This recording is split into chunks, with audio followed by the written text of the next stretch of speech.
লোকদের দুর্বাসা মুনির কাছে গিয়ে বলে আপনি ক্ষমা করে দিন, নাহলে অভিশাপ হয়ে যাবে, তাই না? ইনি খুব রাগী। তা তোমার কি সেরকম ধরনের কোনো রাগ ঝাল আছে? যারা জীবনে শান্তি খুঁজছে, যারা জীবনে মুক্তি খুঁজছে, যদি এমন কিছু একটা সময় আসে যখন তার মনে হয় যে আমি অমুক অমুক অমুককে আমি ক্ষমা করতে পারলাম না, তাই তার কিন্তু মুক্তি হলো না। তখন এই ক্ষমা করতে পারার যে অপারগতা, সে অপারগতার জন্য একটা বন্ধন কিন্তু রয়ে গেল। আন্তরিকভাবে ক্ষমা চাইলে তাকে হয়তো ক্ষমা করেও দেওয়া হয়, কিন্তু আমাদের দেশে একটা রীতি ছিল, সেক্ষেত্রে তাকে প্রায়শ্চিত্ত করতে হতো। রবীন্দ্রনাথ ঠাকুরের সামান্য ক্ষতি বলে একটা কবিতা আছে, যে কবিতাটা যারা পড়েনি তারা অবশ্যই পড়বে। সেখানে একজন মহিষী, অর্থাৎ তিনি রানী, দেশের রানী, তিনি স্নান করতে গেছেন নদীর জলে তার সখীদেরকে নিয়ে। এবার শীতকালে স্নান করেছেন, ভীষণ শীত করেছে, তা ঠান্ডায় হু হু করে সবাই কাঁপছে, আগুন জ্বালাতে হবে, আগুন জ্বালাতে হবে। কোথায় আগুন জ্বালানো যায়? আচ্ছা, ওই দেখা যাচ্ছে একটা দূরে একটা কুটির রয়েছে, ওইখানে বরং আগুন জ্বালিয়ে দে। রাজা তাকে রাস্তায় নিয়ে গেলেন, নিয়ে গিয়ে বললেন, বৎসরকাল দিলেম সময়, তারপরে ফিরে আসিয়া সবার সম্মুখে জানাবে যুবতী, হয়েছে জগতে কতটুকু ক্ষতি, জীর্ণ কুটির নাসিয়া। এই হচ্ছে প্রায়শ্চিত্ত। খিদে পাইনি, তাকে তুমি বসে আর কি 52 পদ 51 পদ দিলে খেতে অন্যের সাথে, এই দেওয়ার যেমন কোনো মানে হয় না, তেমন ক্ষমা চাইনি, তার মধ্যে কোনো অপরাধবোধ নেই, সেখানে তাকে আমি ক্ষমা করে দিলাম, ওটা সহজাতভাবে হয় না। চট করে ক্ষমা কেউ চায় না, যতক্ষণে সে তার ভুলটা রিয়েলি বুঝতে পারে, অন্তর থেকে বুঝতে পারে। আর কখন বুঝতে পারে জানো তো? যখন সে একটা সম্পর্ক ভাঙতে চায় না, তখন। তো আমার গুরুদেব স্বামী পরমানন্দ তিনি কথাটা বলতেন যে 1984 সাল থেকে যারা জন্মাচ্ছে এই গ্রহে, তাদের মধ্যে অনেকেই প্লাস ওয়ার্ল্ড থেকে আসছে না। ব্যাপারটা কতটা খুব স্থূল, এই পৃথিবী গ্রহতেই তারা আবার কখনো জন্মেছেন কি না, এই পৃথিবী গ্রহ থেকেই আবার জন্মান্তর হচ্ছে কি না, ব্যাপারটা এতটা স্থূলের মধ্যে রেখো না। এগুলো বোঝার জন্য একটু সূক্ষ্মতা দরকার। ভগবানের কৃপা, যখন গুরু মহারাজের কাছে আমরা এই কথাগুলো শুনেছি না, আমরা গুরু মহারাজকে এবার টেকনিক্যালি তাহলে কি প্লাস ওয়ার্ল্ড বলতে কি তারা আগের বার এই গ্রহে ছিল, এরকম ধরনের বোকা বোকা প্রশ্নগুলো করিনি। এই যে প্লাস ওয়ার্ল্ড বলতে এই যে একটা অজানা অচেনা রহস্যময় একটা সূক্ষ্মতার জগৎ আছে।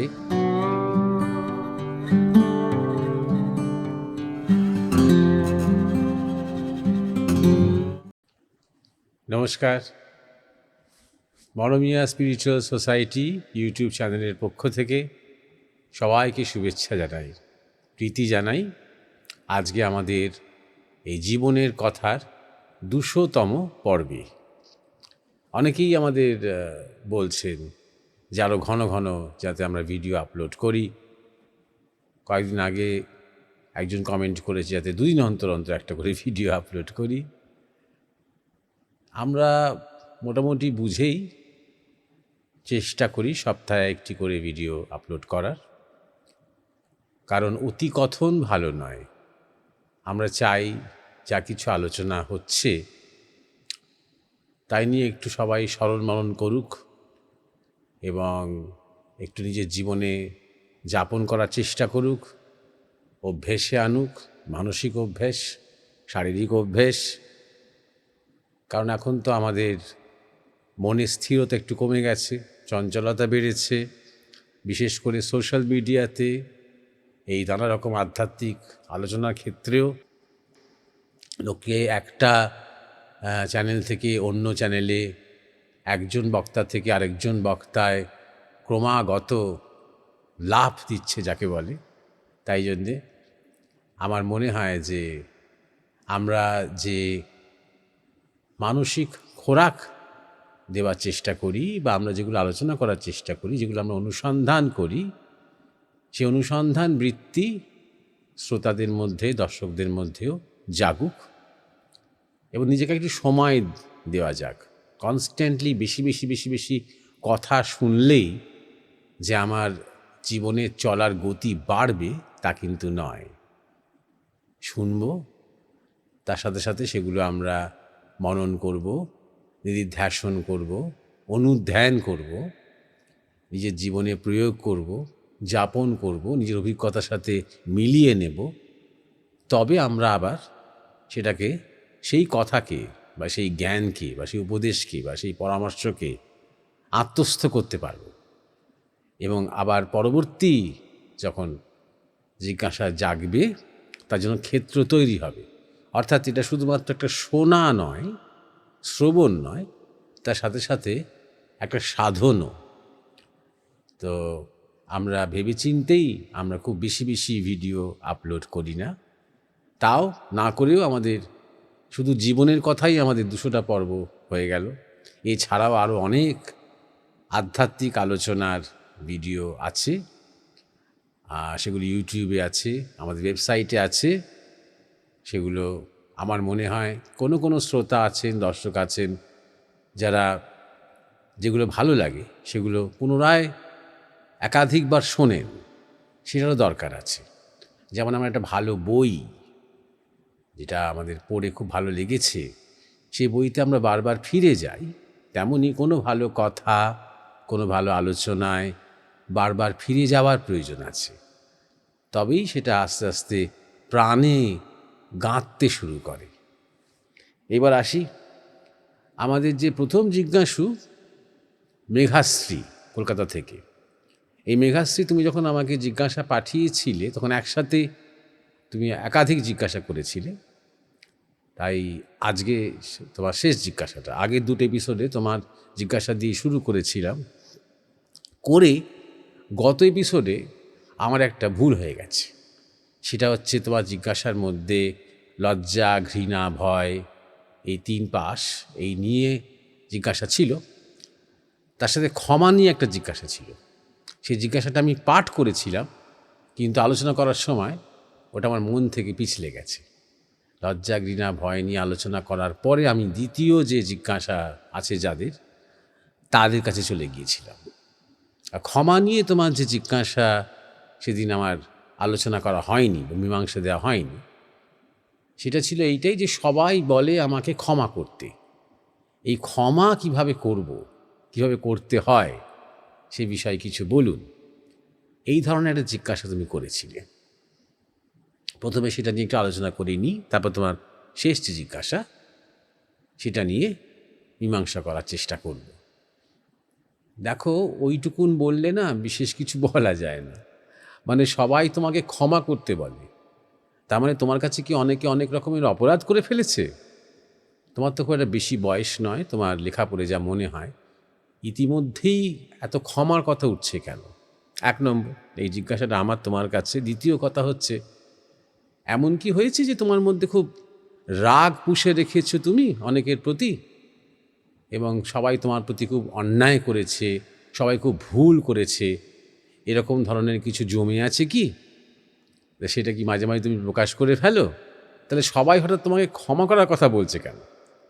লোক তো দুর্বাসা মুনির কাছে গিয়ে বলে আপনি ক্ষমা করে দিন, নাহলে অভিশাপ হয়ে যাবে, তাই না? যিনি খুব রাগী। তা তোমার কি সেরকম ধরনের কোনো রাগ ঝাল আছে?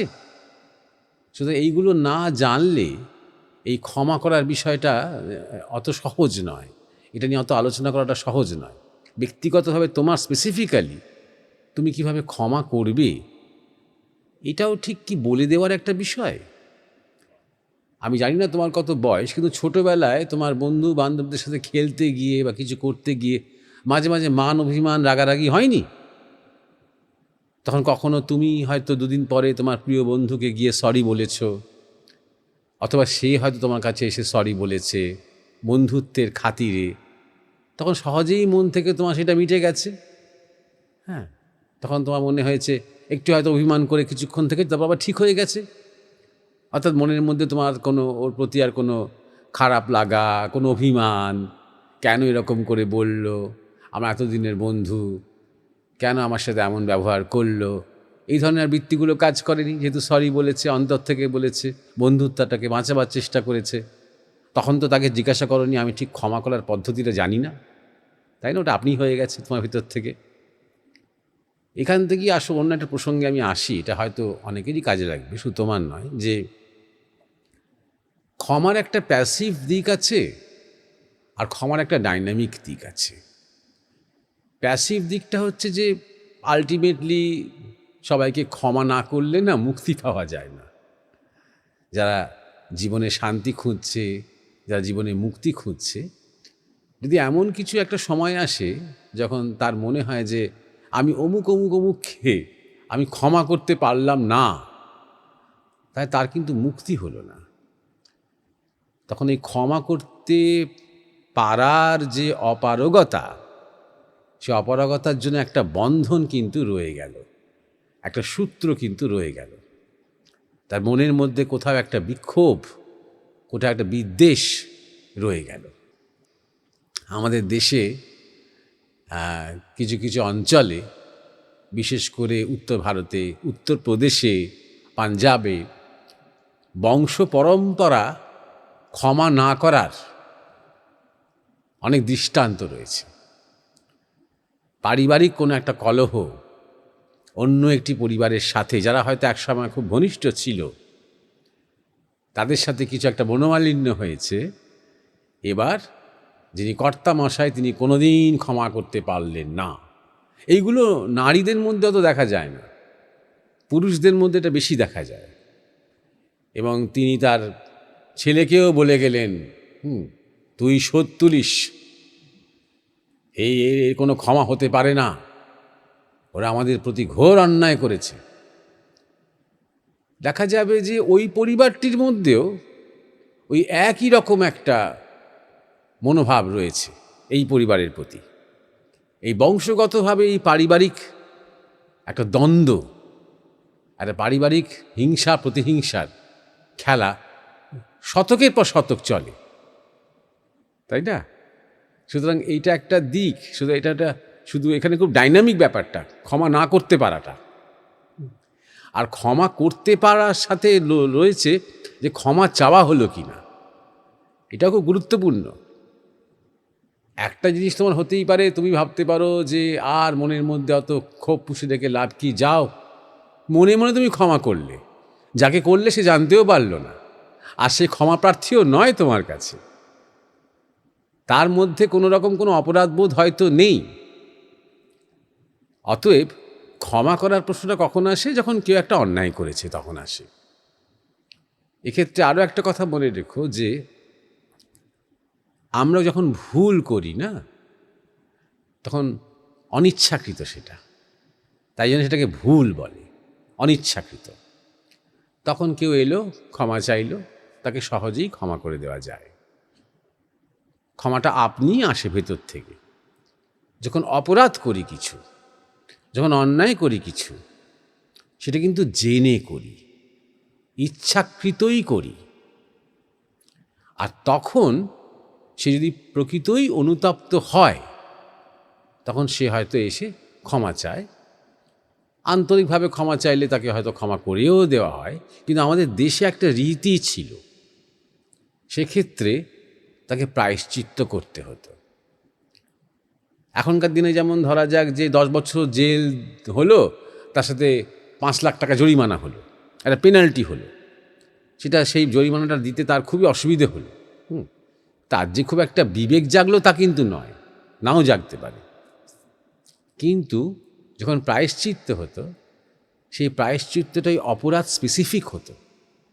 সে যে ধরনের অন্যায় করেছে, যে ধরনের ভুল কথা বলেছে, যে ধরনের আঘাত বা অপমান করেছে, সেইটা বারবার বারবার মনে মনে করে করে করে করে তাকে নিজের কাছে নিজে ক্ষমা চাইতে হতো।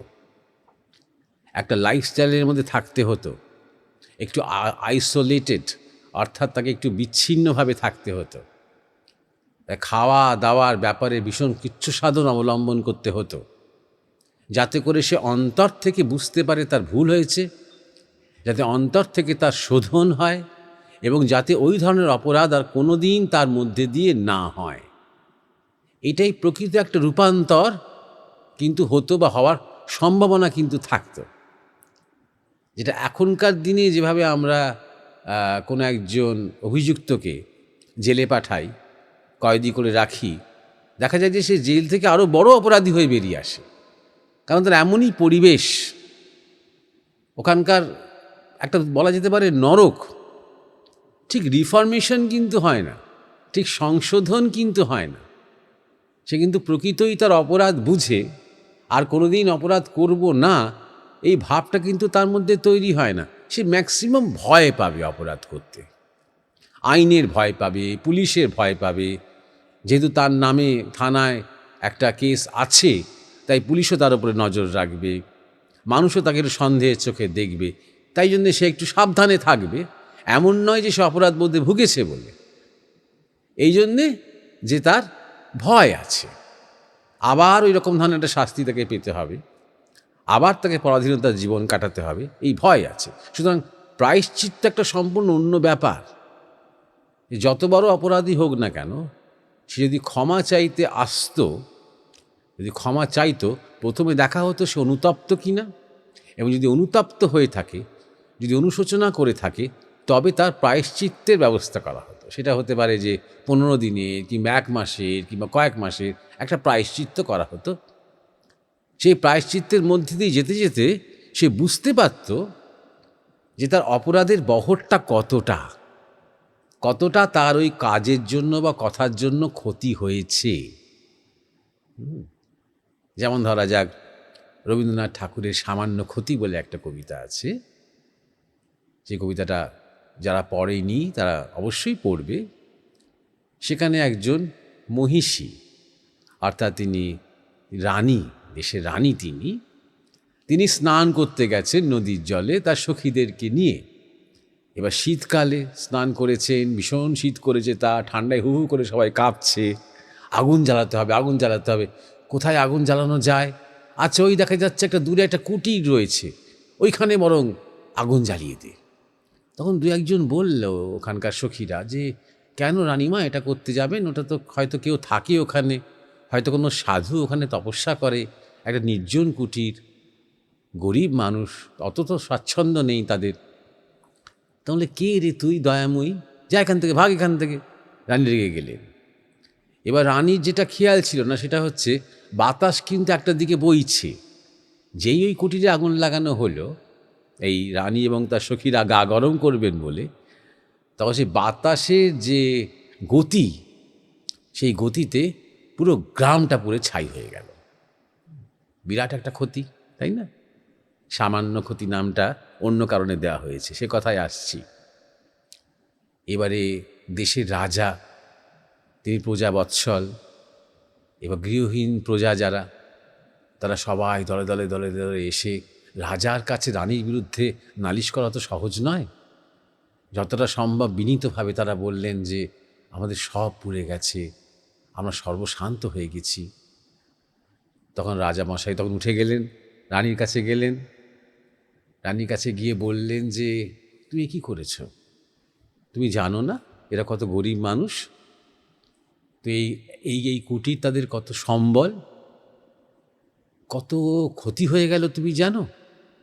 কত টাকার ক্ষতি হলো, কত সম্পদের ক্ষতি হলো, কত মানুষের সব কিছু গেল। তখন রানী বললেন, কি এমন ক্ষতি হয়েছে? তো সামান্য ক্ষতি, এখান থেকেই নামটা এসছে। এ তো সামান্য ক্ষতি। কত ধন যায় রাজমহিষীর এক প্রহরের প্রমাদে? 3 ঘন্টার মধ্যে আমরা যা খরচা করি, আমি যা খরচা করি, এই গ্রাম যা পুড়ে গেছে তার চেয়ে বেশি খরচা হয়। তখন রাজা দেখলেন যে এ চেতনা জাগবে না। দাসীকে হুকুম দিলেন যে এর যে রানীর যে পোশাক, যে অঙ্গসজ্জা, খুলে দাও, খুলে দিয়ে ভিখারির পোশাক পরিয়ে দাও। ভিখারির পোশাক পরিয়ে দেওয়া হলো রানীকে। রাজা তাকে রাস্তায় নিয়ে গেলেন, নিয়ে গিয়ে বললেন, বৎসরকাল দিলেম সময়, তারপরে ফিরে আসিয়া সবার সম্মুখে জানাবে যুবতী, হয়েছে জগতে কতটুকু ক্ষতি, জীর্ণ কুটির নাসিয়া। এই হচ্ছে প্রায়শ্চিত্ত। 1 বছর ধরে রানী যখন ধরা যেতে পারে এক ধরনের এখনকার ভাষায় কালেকশন করবেন, এইসব মানুষের সাথে মিশবেন, ঘুরবেন, দেখবেন, তাদের কষ্টটা বুঝতে পারবেন, তাদের যে দুস্থ হয়ে গেছে, গৃহহীন হয়ে গেছে, ওপর থেকে টাকা ঢেলে দিলেই কিন্তু ঠিক সমাধানটা হলো না, রিফরমেশনটা হলো না। করে খেটে খেটে পরিশ্রম করে ওই লোকেদের সাহায্য নিয়ে এখানে ওখানে এখানে ওখানে কুড়িয়ে বাড়িয়ে কোনো রকমে আস্তে আস্তে আস্তে আস্তে আবার সেই কুটিরগুলো যখন গড়ে তোলা হবে, 1 বছর পরে যে রানী ফিরে আসবেন রাজপ্রাসাদে আবার রানী হওয়ার জন্য, তিনি কিন্তু পুরো পাল্টে গেছেন। তিনি এই বিলাসিতা বৈভবের এই জগৎ পেরিয়ে যে বাস্তব জগৎ আছে দেখা হয়েছে তার, এবং তিনি বুঝেছেন যে ওই নদীতে চান করে ওই হিহু করে শীত করছে, ওই সামান্য একটু আগুন লাগানো এবং ওই একটু গা গরম হওয়াটার কি মূল্য দিতে হলো তাঁকে নয়, অতগুলো মানুষকে, অতগুলো গরিব মানুষকে দিন আনি দিন খায়, সেটা তখন তিনি বুঝেছেন। তখন তিনি, এই হচ্ছে প্রায়শ্চিত্ত। শুধু ক্ষমা করে দিলেই হবে না। এক্ষেত্রে কি ব্যাপারটা হচ্ছে যে রানী ক্ষমা চাননি, তার মধ্যে একটা ঔদ্ধত্য ছিল, কারণ তার অজ্ঞান ছিলেন তিনি, বুঝতে পারছো? সুতরাং ক্ষমা করার প্রশ্নটা কিন্তু আসে অ্যাকচুয়ালি যখন ডাইনামিক, যে আমি বলছিলাম ডাইনামিক যে ক্ষমা, যখন কেউ ক্ষমা চায় তখন, বুঝতে পেরেছ? খিদে পাইনি তাকে তুমি বসে আর কি 52 পদ 51 পদ দিলে খেতে অন্যের সাথে, এই দেওয়ার যেমন কোনো মানে হয় না, তেমন ক্ষমা চাইনি, তার মধ্যে কোনো অপরাধবোধ নেই, সেখানে তাকে আমি ক্ষমা করে দিলাম, ওটা সহজাতভাবে হয় না। ওটা হয়তো একটা সময় যখন আমরা একদম চরম মুক্তি খুঁজছি বা শরীরের মৃত্যুর জন্য প্রস্তুত হচ্ছি, তখন হয়তো মনে মনে ভগবানকে বলি যেন আমার ভিতর থেকে সব ক্ষমা হয়ে যায়, সেটা আলাদা কথা, নিজের মুক্তির জন্য সেটা খুব একটা তাঁর কল্যাণের জন্য কিন্তু নয়। তাঁর কল্যাণ কখন হবে? যদি সে অন্যায় করে থাকে। তার কল্যাণ কখন হবে? যখন সে ক্ষমা চাইবে,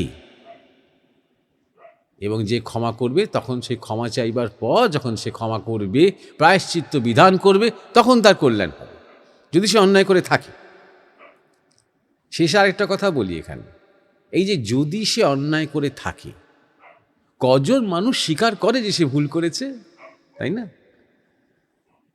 আমরা ছোটোবেলাকার তোমাকে যে উদাহরণ দিয়ে শুরু করেছিলাম, তখন কিন্তু আমাদের সহজেই স্বীকার করতাম বন্ধুদের কাছে, সরি রে, ভুল করে গেছি, ওরম ভাই বলা আমার উচিত হয়নি, হ্যাঁ ওটা আমার অন্যায় হয়েছে, তো খারাপ লেগেছে, এটা সহজেই বলতে পারতাম। তুমিও হয়তো সহজেই বলতে পারতে, তোমার বন্ধুবান্ধবরাও হয়তো বলতে পারত। যত বড় হই আমরা না, আমাদের অহংকার এবং অভিমান স্ফীত হয়। যত বড় হই তত আমরা চালাক হই, যত বড় হই তত আমরা ছল শিখি। তাই আমাদের প্রত্যেকটা অ্যাকশানের, প্রত্যেকটা কর্মের এবং প্রত্যেকটা বাক্যের সপক্ষে আমরা যুক্তি খুঁজি। আমি ওই কথাটা বলেছিলাম, তার কারণ আছে, একটা কারণ বার করছি। আমি ওই কাজটা করেছিলাম কেননা, হ্যাঁ একটা কারণ খুঁজছি। তোমার খারাপ লেগে থাকতে পারে, সেটা তোমার ব্যাপার। আমি কিন্তু খারাপ লাগানোর জন্য বলিনি, আমার যেটা মনে হয়েছে আমি সেটা বলেছি। সব সময় একটা আত্মপক্ষ সমর্থন সে করে যাচ্ছে, অর্থাৎ আমি ভুল করিনি, আমি ঠিক করেছি। আরেকটা প্রবলেম হয়, ইংরেজিতে বলে হোয়াট অ্যাবাউটিজম, এটা নতুন একটা শব্দ যেটা খুব ব্যবহার হয়, হোয়াট অ্যাবাউটিজম, অর্থাৎ what about you, what about that, তুমি আমাকে আজকে ওই জন্যে বলছো, তোমার কি তুমি ওইটা কি করেছিলে, তোমার মা ওটা কি করেছিল, সেদিন কেন তাহলে একদম অন্য একটা কথায় চলে যাচ্ছি, যার সাথে আমার কাজটার কিন্তু কোনো সম্পর্ক নেই, যাতে করে আমি ডিফেন্ড করতে পারি। অর্থাৎ তুমিও যদি আমার চোখে কোনো অন্যায় করে থাকো, তাহলে আমার অন্যায়টাও জাস্টিফাইড। আমি একটাকে আরেকটার সাথে তুলনা করছি। এরকম ধরনের নানা রকমের ডেভিলস অ্যাডভোকেট বলে না, শয়তানের ছলের অভাব হয় না, বলে না, তো ভেতরে ভেতরে আমরা অনেক যা ভুল করি বা অপরাধ করি, আর একটা অ্যাডভোকেট পাশে খাড়া করিয়ে দিই যে আমার হয়ে কথা বলবে সবসময়, সেটা আমারই মনের একটা বৃত্তি।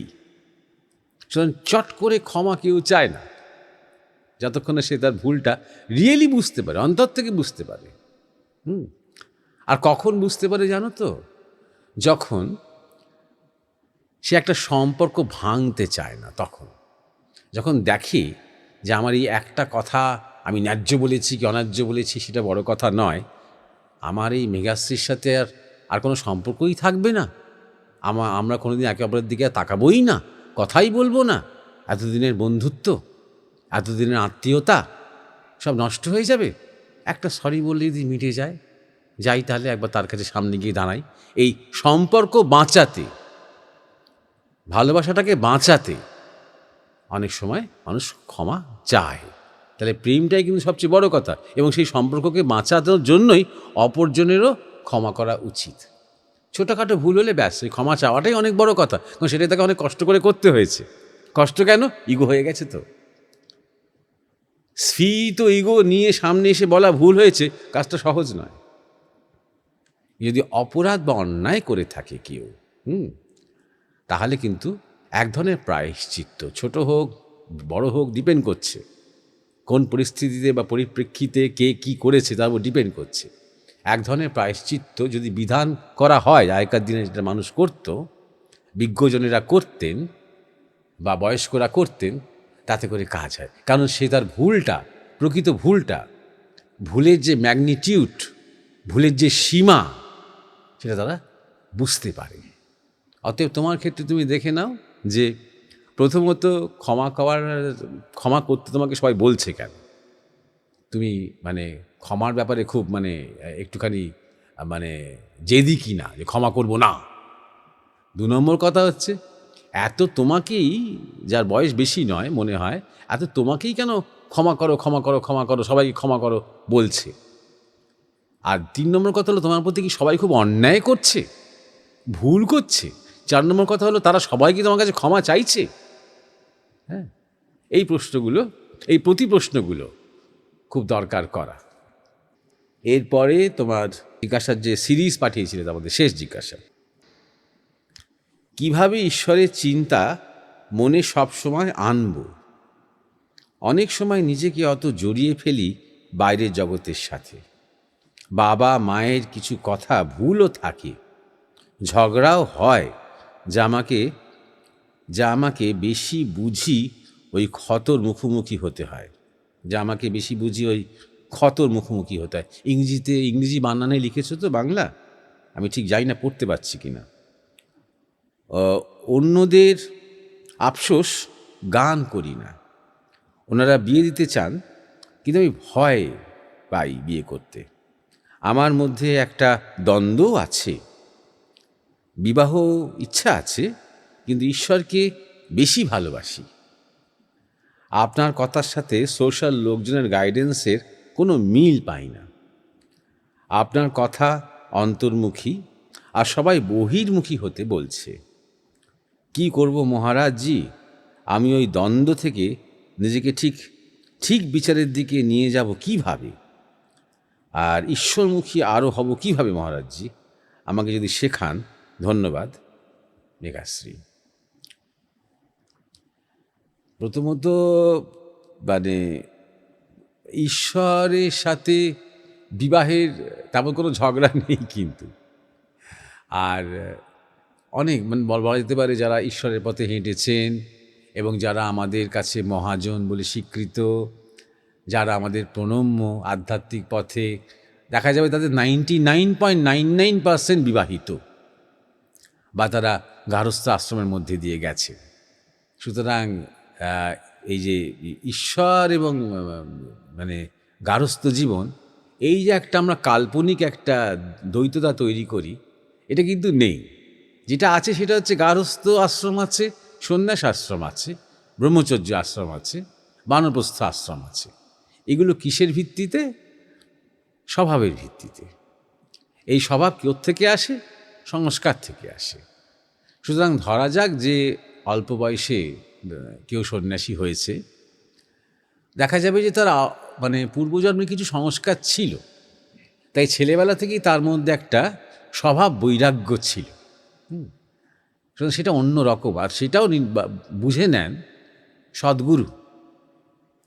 সে দেখেন, সদ্গুরুজি দেখেন যে এই ছেলেটি হঠকারিতা করছে নিজের সাথে, সাময়িক ঝোঁকের মাথায়, সাময়িক হুজুগের মাথায় সে সন্ন্যাসী হতে চাইছে।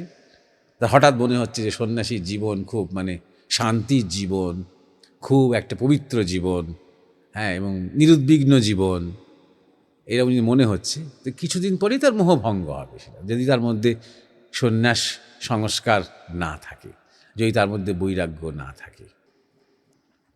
অতএব আমার মনে হয় যে সেই রকম ধরনের সন্ন্যাসিনী যদি হবার তোমার সম্ভাবনা না থাকে, তাহলে বিবাহই করো, বিবাহই করো। কিন্তু যদি তোমার, আর তুমি যে অন্য কথা অন্যদিকে বলেছো, ঈশ্বরকে আমি বেশি ভালোবাসি, কি করে জানলে তুমি ঈশ্বরকে বেশি ভালোবাসো? তুমি কি করেছো ভালোবেসে, তাই না? আর ঈশ্বর বলতে তুমি কি বুঝেছো? আমাদের জীবনে সাধারণ মানুষের ক্ষেত্রে কি হয় বলো তো?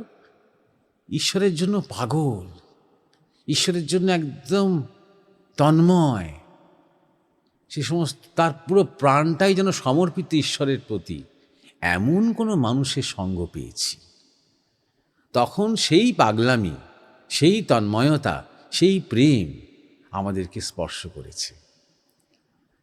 তখন আমরা হয়তো বলতে পারে কেউ কেউ যে আমরা ঠাকুরকে ভালোবেসেছি, কি আমরা গুরুকে ভালোবেসেছি, কি আমরা স্বামীজিকে ভালোবেসেছি, কি আমরা চৈতন্যদেবকে ভালোবেসেছি, যাকে আমরা কিছুটা দেখেছি বা যার সম্বন্ধে কিছুটা জেনেছি। নাহলে ঈশ্বর তো নিরাকার। সুতরাং ঘরে বসে বসে তুমি যদি কিছু ইউটিউবের ভাষণ শুনে অথবা কিছু পড়ে বা কোনো জীবনী পড়ে তোমার যদি মনে হয় তুমি ঈশ্বরকে বেশি ভালোবাসো, অত সহজে ভালোবাসি কথাটা ব্যবহার করো না। ঈশ্বরকে ভালোবাসেন যখন আমরা ভাবি, আমরা ঠাকুর রামকৃষ্ণের কথা ভাবি, আমরা বামাখ্যাপার কথা ভাবি, আমরা চৈতন্যদেবের কথা ভাবি, যারা প্রকৃত রামপ্রসাদের কথা ভাবি, যারা ভক্ত, মহান ভক্ত, যারা ভগবানকে মুগ্ধ করে রেখেছেন তাদের ভক্তির দ্বারা, ভগবান প্রকট হয়েছেন তাদের ভক্তির শক্তিতে, তারা বলতে পারেন যে ভালোবেসেছি তাকে। তাও তারা কিন্তু কখনো বলেন না। যেটুকু ভালোবাসার প্রকাশ হয়েছে সেটুকু মনে করেন মায়ের কৃপা, ভগবত কৃপা। তুমি বলতে পারো তোমার ঈশ্বর কথা একটু রুচি আছে, সেটা জানবে তাঁর কৃপা। তুমি যখন কম্পেয়ার করো বা অন্যান্য লোকেদের সাথে, তখন হয়তো দেখবে যে তুমি এই বয়সে তোমার এই সৎসঙ্গ, সাধুসঙ্গ, আলোচনা এইসব ভালো লাগছে, আরও শুনতে ইচ্ছে করছে, আরও জানতে ইচ্ছে করছে, নিজে অনুশীলন করতে ইচ্ছে করছে। এই যে রুচিটুকু হয়েছে, এটাও জানবে তাঁর একটা কৃপা আছে। তোমার নিশ্চয়ই পূর্ব জন্মে কিছু সুকৃতি আছে, যার জন্য তোমার এই রুচিটুকু তৈরি হয়েছে। ব্যাস, এর বেশি নিজেকে সার্টিফিকেট দিও না। আগে জীবনে কিছু একটা করো ঈশ্বরের জন্য, যেখানে ত্যাগ আছে, তিতিক্ষা আছে, সেবা আছে, সমর্পণ আছে, তেমন একটা কিছু করো, তারপর আর বলতে হবে না। তারপর অন্য লোকেরাই বলবে যে এই মেয়েটি, এই মেঘাশ্রী বলে মেয়েটি ঈশ্বরকে ভালোবাসে, ভগবত ভক্ত, ভগবত প্রেমী, এরকম বলবে। নিজেকে সার্টিফিকেট দিও না, বুঝতে পেরেছ? আর বিবাহ করতে অত ভয় পাবার কিছু নেই। অনেক বিবাহিত জীবনই খুব যথেষ্ট শান্তির, সুখের, যেখানে বোঝাপড়া রয়েছে ঠিক ঠিক স্বামী স্ত্রীর মধ্যে, যেখানে আধ্যাত্মিক ক্ষেত্রে বলতে গেলে যেখানে একই আদর্শ নিয়ে দুজনে আছে, সেখানে তো কোনো সমস্যা নেই। অনেকেই দেখা যায় যে গুরুর কাছে যান স্বামী স্ত্রী একসাথে, একসাথেই তারা দীক্ষা নেন, একসাথেই তারা প্রতিদিন সকাল সন্ধে জপ ধ্যানে বসেন। তাদের যা কিছু কথাবার্তা, গল্প গুরুকে নিয়ে হয়, সাধুদের নিয়ে হয়, এবং তারা মাঝে মাঝেই যোগাযোগ রাখেন, মাঝে মাঝে তাদের বাড়িতেও হয়তো সাধু সন্ন্যাসীরা আসেন। সেই গৃহস্থী গৃহগুলোই এক ধরনের আশ্রম হয়ে ওঠে। মানুষ গেলেই বুঝতে পারে যে বাড়ির পরিবেশ অন্যান্য বাড়ির থেকে একটু অন্য রকম। এখানে ঠাকুরের ছবি আছে, ধূপটুপ জ্বলে, মানুষের মুখে হাসি আছে, অভ্যর্থনা করে, লোক এলে তাদের সেবা করে, বিবেক অনুযায়ী চলে, অশান্তি করে না পাড়া প্রতিবেশীর সাথে, সাথে পাশে ঝামেলার মধ্যে থাকে না, এবং একটা সুন্দর একটা নির্মল পরিবেশ আছে। সে বাড়ির ছেলেমেয়েরাও ছোটোবেলা থেকে শ্রদ্ধাশীল হয়, ঈশ্বর পরায়ণ হয়, আগ্রহী হয়। তাহলে এইরকম সংসার হওয়া তো ভালো। ভগবানের কাছে প্রার্থনা করবে, সবটা তো আর আমাদের হাতে নেই। সে তোমার পছন্দ মতন তুমি তো ঠিক যেমনটি বলছি সেরকম ধরনের তুমি পার্টনার পাবে তা নাও হতে পারে। ভগবানের কাছে প্রার্থনা করবে যেন তোমার তেমন ধরনের সৎ পাত্র, কথাটা আমরা বলি তাই না, যেন সৎ পাত্র জোটে। আমরা বলি সৎ পাত্র মানে কি বলতো? যে পাত্র সত্যের অনুসারী, যে পাত্র সত্যকে খোঁজে, সত্যকে জানতে চায়, সত্যকেই শ্রেষ্ঠ বলে মনে করে, সেই সৎপাত্র।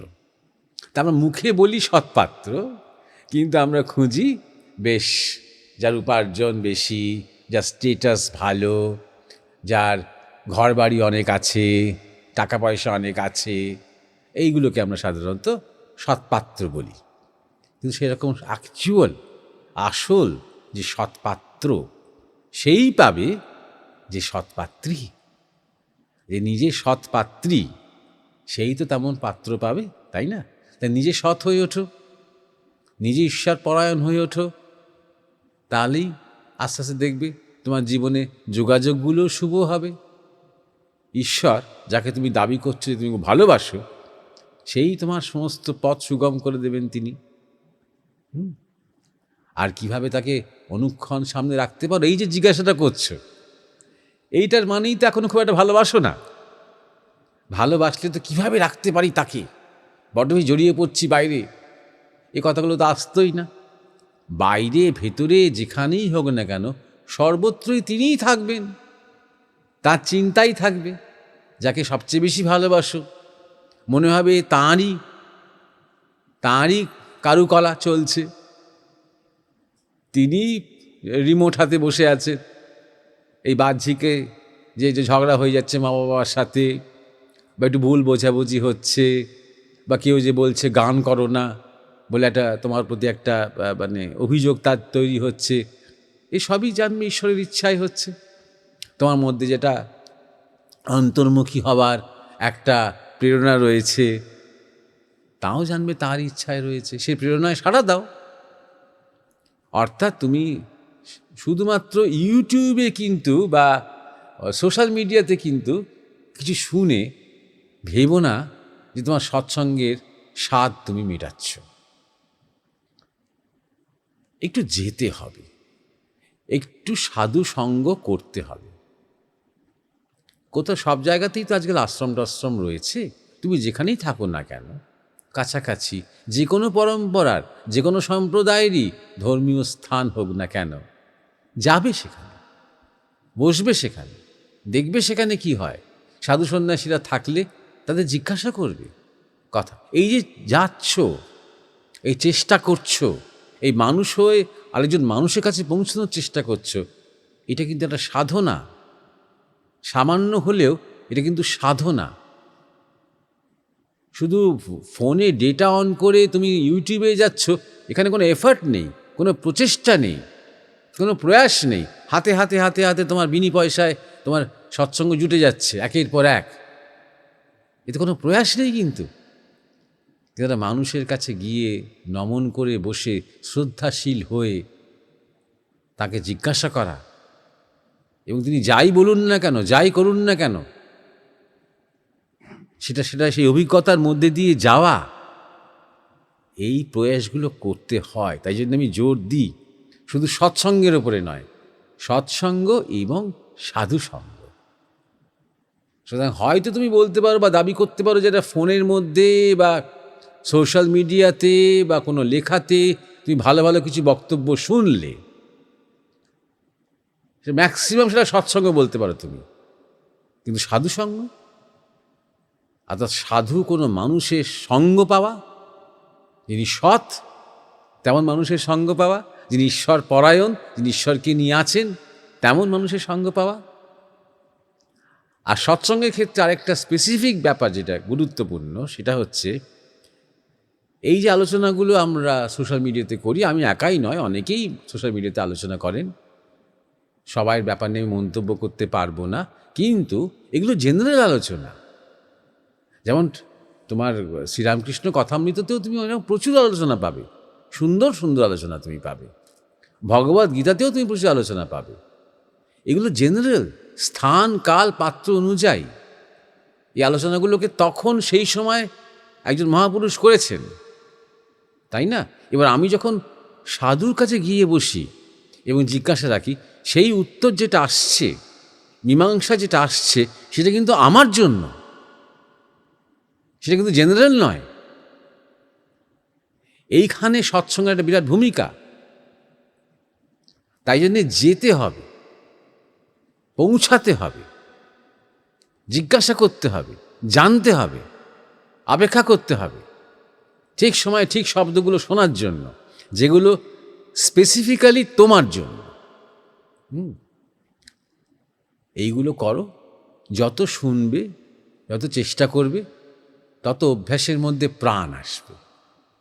যত প্রাণ আসবে তখন দেখবে যে তুমি সারাদিন ধরে তোমাকে জপ ধ্যান করো বা না করো, তোমার মনে কিন্তু তিনিই আছেন, তোমার অন্তর্যামী যেন সবসময় জাগ্রত হয়ে আছে। এবং মেঘাশ্রী নামক যে নাম উপাধির যে ক্ষুদ্র অস্তিত্ব, সে অস্তিত্বর পারে যেন একটা বিরাট প্রশ্নচিহ্ন হয়ে, একটা অসীমের সম্ভাবনা হয়ে যেন তিনি তোমার মধ্যে বিরাজ করছেন। দ্বিতীয় জিজ্ঞাসা করেছে জয় সেন। এটা তোমার ইউটিউবের ওই যে ডিফল্ট যে নামটা আসে, ইউজার নেমটা আসে, জয় সেন -00 এসব লেখা আছে, তাই দিয়ে বলতে পারছি। আমি আবার বলছি, জিজ্ঞাসার মধ্যে নামটা লিখবে। প্রণাম নেবেন মহারাজ। মহারাজ, আপনি বিভিন্ন সৎসঙ্গে বলেছেন অনেকে প্লাস ওয়ার্ল্ড থেকে আসছেন পৃথিবী গ্রহে। তারা কি প্রথমবার পৃথিবীতে অবতরণ করছেন, নাকি তারা কি জন্মান্তরের মধ্যে দিয়ে আসছেন? এই প্লাস ওয়ার্ল্ড সম্পর্কে বা যারা আসছেন তাদের নিয়ে যদি বিস্তারিত আলোচনা করেন। আগের দিনই 199তম পর্বতেই এইটা নিয়ে কিছুটা আলোচনা হয়েছে। আর এই নিয়ে মানুষের কৌতূহলও বেশি, কারণ নিজেকে কিছু করতে হয় না, শুধু বসে বসে রূপকথা গল্প শোনার মতন গল্প শুনে গেলেই হয়, ভালো লাগে। দেখো, প্লাস ওয়ার্ল্ড আমি বলেছি বলতে আমার গুরুদেব বলতেন, আমার গুরুদেব স্বামী পরমানন্দ, তিনিই কথাটা বলতেন যে 1984 সাল থেকে যারা জন্মাচ্ছে এই গ্রহে, তাদের মধ্যে অনেকেই প্লাস ওয়ার্ল্ড থেকে আসছে। এবারে প্লাস ওয়ার্ল্ড বলতে আমরা এইভাবে ভাবতে পারি যে এক যুগ সন্ধিক্ষণের মধ্যে আমরা দাঁড়িয়ে আছি। অনেক কিছু হচ্ছে পৃথিবীতে, বিশেষ করে মানুষের সভ্যতায়, এবং অনেক পরিবর্তন চলছে। সেই পরিবর্তনের যে আভাস, সেটা আগামী দিনে হয়তো মূল স্রোত আখ্যান হয়ে উঠবে, বা হয়তো কেন হয়ে উঠবেই। এবং এই পরিবর্তনটা আনতে গেলে কিছু সবল শক্তিশালী মানুষের দরকার হয়।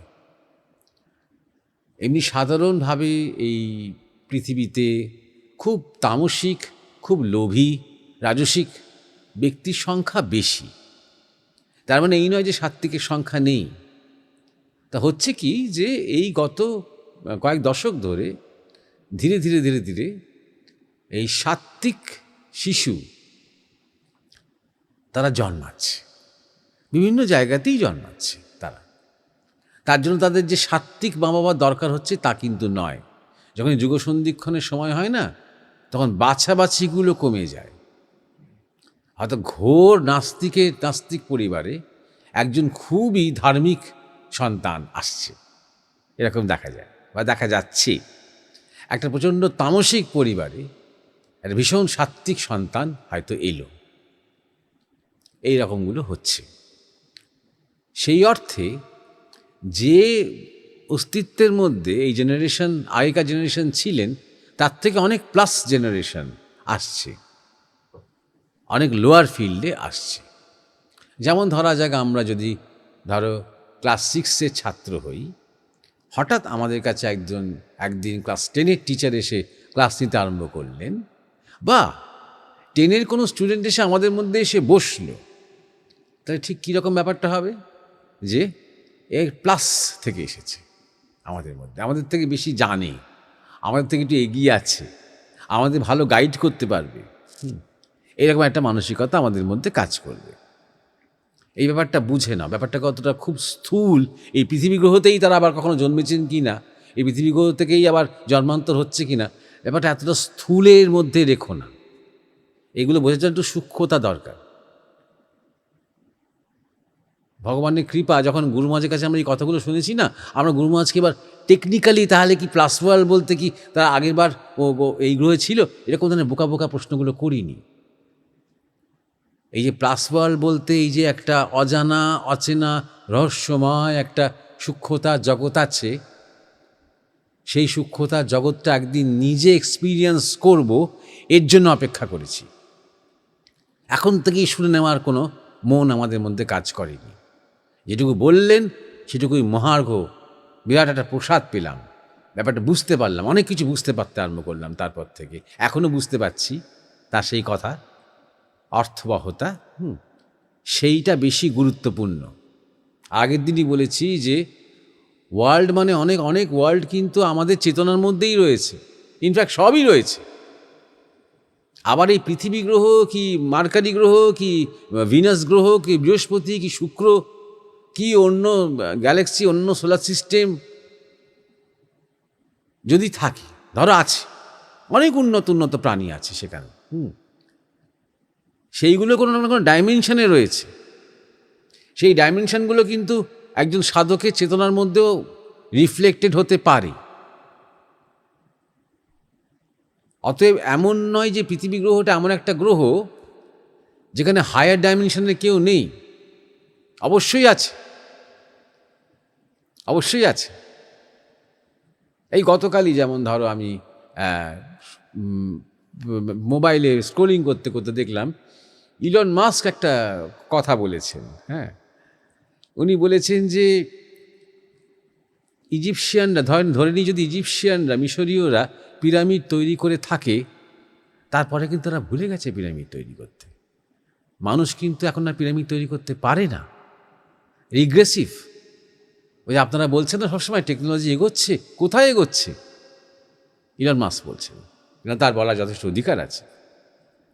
তিনি বলছেন সেই 1969 সাল এই চাঁদে মানুষ নিজেরা পা রেখেছিল, তারপরে রাখিনি, এখন আর রাখতে পারে না। সুতরাং কোথায় প্রোগ্রেস হয়েছে? রিগ্রেস হয়েছে তো, তাই না? সুতরাং এমন তো হতেও পারে যে এই ইজিপশিয়ান পিরামিডগুলো আশ্চর্যভাবে এমন তৈরি হয়েছিল, একটা অন্য ডাইমেনশন থেকে নিশ্চয়ই সাহায্য হয়েছিল, একটা অন্য ডাইমেনশনের টেকনোলজি, সেটা সারভাইভ করেছে বলে সেগুলো আমরা দেখতে পাচ্ছি, মাথা মুন্ডু কিছু বুঝতে পারছি না, তাই না? তাহলে এই পৃথিবীতে মানে আমাদের এই 3টে ডাইমেনশন ছাড়া আর কোনো ডাইমেনশন নেই, এটা ভাবার তো কোনো কারণ নেই। সুতরাং পৃথিবীতেই গতবার জন্মগ্রহণ করেছিল কি না এটা গুরুত্বপূর্ণ নয়, বা অন্য কোনো গ্রহতে জন্মগ্রহণ করেছিল কিনা এটাও গুরুত্বপূর্ণ নয়, আদৌ জন্মগ্রহণ করেছিল কিনা এটা গুরুত্বপূর্ণ নয়। এমনও হতে পারে গত কল্পে সে একটা স্থিতিতে চলে গেছেন, এই কল্পে এবার তাকে সেই স্থিতি থেকে নামানো হচ্ছে, একটা শরীর নেওয়ানো হচ্ছে, এটাও তার জন্মান্তর। ধরো সূক্ষ্ম শরীরে কোনো মহাপুরুষ আছেন, খুবই সূক্ষ্মতে আছেন, সেই সূক্ষ্ম শরীর আছে মানেই তো তার একটা উৎপত্তি আছে, সেই সূক্ষ্মতার একটা উৎপত্তি আছে, এবং তার সূক্ষ্মতার একটা লয় আছে। সেই উৎপত্তি এবং লয়ের মাঝখানে কোনো একটা সময় তাকে স্থূলে নামিয়ে আনা হলো। তো এটাও তো একটা জন্মান্তর। তিনি এটা জন্ম মৃত্যুর মধ্যে তো ছিলেন, সেখান থেকে তো জন্মান্তর হচ্ছে স্থূল শরীরে, তাই না? এবং অবশ্যই সেটা একটা ডিসেন্ট, অবতরণ প্লাস ওয়ার্ল্ড থেকে। আজকে যখন একজন কোনো সাধক, সে একটা সমাধি অবস্থায় আছেন, তিনি তা তাকে কোনো রকমভাবে মহামায়ের ইচ্ছায় তার শরীরটাকে রক্ষা করানো হলো এবং তারপর তাকে নামিয়ে আনা হলো এই শরীরের মধ্যে। তারপর তিনি অবস্থান করছেন, হয়তো তিনি বিশেষ কোনো ফিজিক্যালি কোনো কাজ করছেন না, কিন্তু তার এই অবস্থানটাই একটা শক্তির পাওয়ার হাউস। বিভিন্ন জায়গায় জায়গায় সেই শক্তি ঘুরছে, তার গোচরে বা অগোচরে, এবং অনেকে অনেক জায়গায় অনেক যেখানে যেখানে গ্রহীতা আছে, যারা গ্রাহক, যারা নিতে পারবে, সেই সেই জায়গায় পৌঁছে কিছুটা জাগিয়ে দিচ্ছে তার মধ্যে। বিজ্ঞান হোক, প্রযুক্তি হোক, আধ্যাত্মিক তত্ত্ব হোক, যোগ হোক, শিল্প হোক, কিছু না কিছু তার মধ্যে জাগিয়ে দিচ্ছে। এরকম দহরও হয়।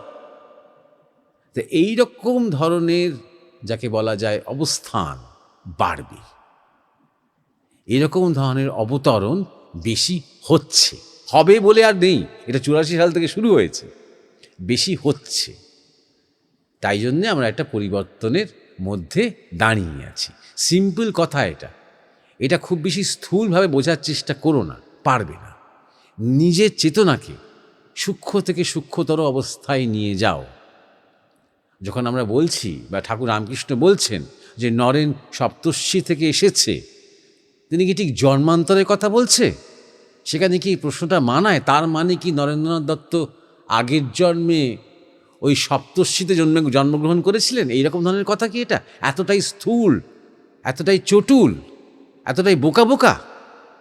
তার মানে কি নরেন্দ্রনাথ দত্ত আর এই পৃথিবীতে জন্মগ্রহণ করবে না? তারও কি ধরে নেওয়া যায় নাকি? এমন ধরে নেওয়ার কি অসুবিধে আছে? তিনি পৃথিবীতেই জন্মগ্রহণ করুন কি পাতালেই জন্মগ্রহণ করুন, তিনি কিন্তু সপ্তর্ষি স্থিতিতেই আছেন। এটা বোঝার ক্ষমতা কি তোমার আমার আছে? তাই না? সুতরাং সব কি জন্মান্তর মানে কি? একটা অবস্থা থেকে আরেকটা অবস্থা, ব্যাক টু আগের অবস্থা। অর্থাৎ আমি শরীরে ছিলাম, তারপরে শরীরে ছিলাম না, তখন কিসে ছিলাম? সূক্ষ্মতে ছিলাম। তারপর আমি আবার কিসে এলাম? আবার শরীরে এলাম। এটাই তো সাধারণত জন্মান্তর। তাহলে অবস্থা থেকে অবস্থান্তর, এটাই তো জন্মান্তর, তাই না? সুতরাং জন্মান্তর মানে শুধুমাত্র মানে পৃথিবীতে মানুষ শরীরই হতে হবে বা পৃথিবীতে কোনো পশুর শরীরই হতে হবে, সেখান থেকে একটা শরীর হতে হবে, শুধু জন্মান্তর কথাটা এর মধ্যেই সীমাবদ্ধ রাখলে চলবে না। একটা অবস্থা যখনই আছে, জানবে সে যেমনই অবস্থা হোক, সেটা কিন্তু নিত্য নয়, সেটা কিন্তু স্থিতি নয়, সেটা অবস্থা। অবস্থা মানেই তার একটা অবস্থান্তর হয়, কন্ডিশনাল, দশা। আর যা কিছু কন্ডিশন, যা কিছু দশা, যা কিছু অবস্থা, তার একটা উৎপত্তি আছে এবং তার একটা বিনাশ বা লয় আছে, অর্থাৎ সেটারও একটা জন্ম মৃত্যু আছে। যেমন তোমার মনের একটা ভাব আজকে তৈরি হতে পারলো, হয়তো তৈরি হলো একটা মনের ভাব, সেই মনের ভাবের কিছুকাল স্থায়িত্ব থাকতে পারে, তার মধ্যে কিছু এভলিউশন হতে পারে সেই ভাবটার, শেষ পর্যন্ত সেই ভাবটা একদিন অবসান হবে, বিসর্জন হবে, তাই না? তাই সেই ভাবটারও একটা কিন্তু জন্ম মৃত্যু আছে। অতএব অত সিম্পল করে বা অত চটুলভাবে ভেবো না। তাহলে তুমি প্লাস ওয়ার্ল্ডের লোক যে তোমার সামনে এসে দাঁড়ায়, তুমি চিনতেই পারবে না তাকে এইভাবে ভাবলে। তোমার আমার যে সাধারণ যে চেতনা, তার থেকে পারে, তার থেকে অতিক্রম করে চেতনা নামছে। তারা যে বেশি বুদ্ধিমান, তাদের যে বেশি মেধা, তার কিন্তু কোনো মানে নেই। তারা বেশি মহান, তারা বেশি গভীর, তারা বেশি সরল, তারা বেশি সহজ। সুতরাং এই প্লাস ওয়ার্ল্ডকে কিন্তু তোমরা মানে একটা শঙ্করাচার্য বা বিবেকানন্দ বলে সবসময় ওই ব্র্যাকেটে ফেলো না, বা একটা আইনস্টাইন ভেবে রেখো না, বা টেসলা ভেবে রেখো না। প্লাস ওয়ার্ল্ড মানে যারা উন্নত, যারা বেশি বুদ্ধিমান নাও হতে পারেন, তারা বেশি চালাক চতুর নাও হতে পারেন, তারা বেশি মেধাবী নাও হতে পারেন, হতেও পারেন নাও হতে পারেন, কিন্তু তারা অনেক বেশি মহৎ, তারা অনেক বেশি নিঃস্বার্থপর। এই হচ্ছে প্লাস ওয়ার্ল্ড আমার কাছে। সুতরাং আগামী যে যুগ সন্ধিক্ষণের মধ্যেখানে আমরা আছি, ইনফ্যাক্ট ওটা হবে বলে কিছু নয়, আবার এটা একটা কিছু একটা হতে চলেছে, এরকম একটা মন গড়া কল্পনা করার কোনো দরকার নেই। আমরা এই প্রসেসের মধ্যে দিয়ে আছি, এই প্রক্রিয়ার মধ্যে দিয়ে আছি। তো সেই প্রক্রিয়াতে যে পরিবর্তনটা মহাপুরুষেরা অনেক আগে থেকেই ভবিষ্যৎবাণী করে রেখেছেন, যে একটা জাগরণ, একটা সভ্যতার লাভ, শৈশব অবস্থা থেকে এই গ্রহের সভ্যতা একদম যৌবনে চলে যাবে, অর্থাৎ আমরা একটা আরও অনেক উন্নত একটা জায়গায় পৌঁছে যাব। সভ্যতার উন্নতি, ওয়েলথ জেনারেশনের উন্নতির কথা বলছি না। ওয়েলথ জেনারেশন হবেই, অর্থাৎ ধন উপার্জন সেসব হবেই, ওয়েলথ জেনারেশনের কথা বলছি না। সভ্যতা চেতনার একটা বিরাট যে লাভ হবে, তার জন্য যাবতীয় যা যা দরকার, যা যা প্রয়োজন, যা যা ইনগ্রেডিয়েন্টস উপকরণ প্রয়োজন, যেভাবে রান্না করা দরকার, সেটা সেই চার্নিংটা সেটা চলছে।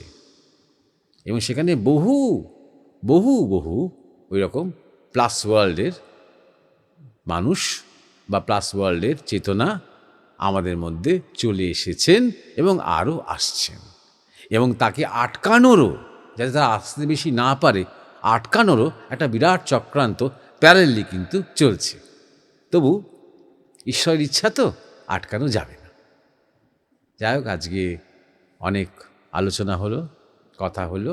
আবার আগামী পর্বে আমরা নতুন বিষয় নিয়ে ফিরে আসব। সবাইকে আমার নমস্কার জানিয়ে আজকে শেষ করছি। ধন্যবাদ।